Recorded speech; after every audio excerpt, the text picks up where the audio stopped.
The Holy Spirit is the conduit, the channel through which God's love is poured into our hearts and then empowers us to live as conduits of that same love to others. And one of the best ways that we can reveal this love is through genuine conversation with others. And it's amazing to think about. God has placed the treasure of his presence and power in ordinary clay vessels like you and me. If you're a follower of Jesus, you've been filled with the Holy Spirit, who pours the teachings of Jesus directly into your heart and then enlivens you with his life for the sake of the world. That's amazing to think about.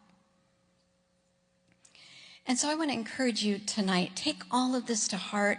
Pray over anything that you've heard tonight that's touched you or prompted you to where you're asking God to do more in and through you. Last week, we looked at Galatians 2:20. I'm going to read it for you tonight as we close.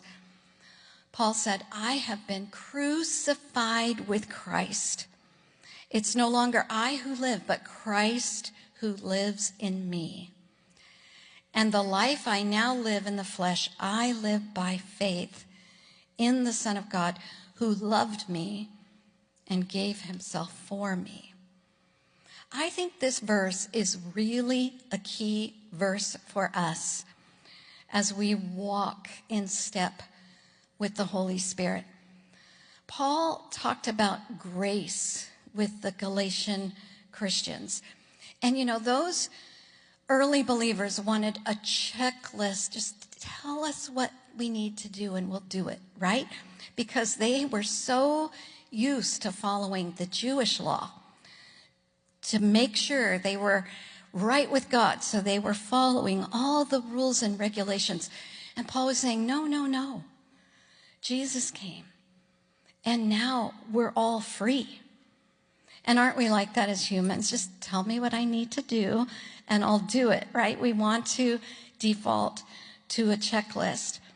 But really, living in step with the Holy Spirit and cultivating the soil of our lives so that we're ready to bear fruit, especially the fruit of love, which is what we're talking about tonight. It all boils down to relationship.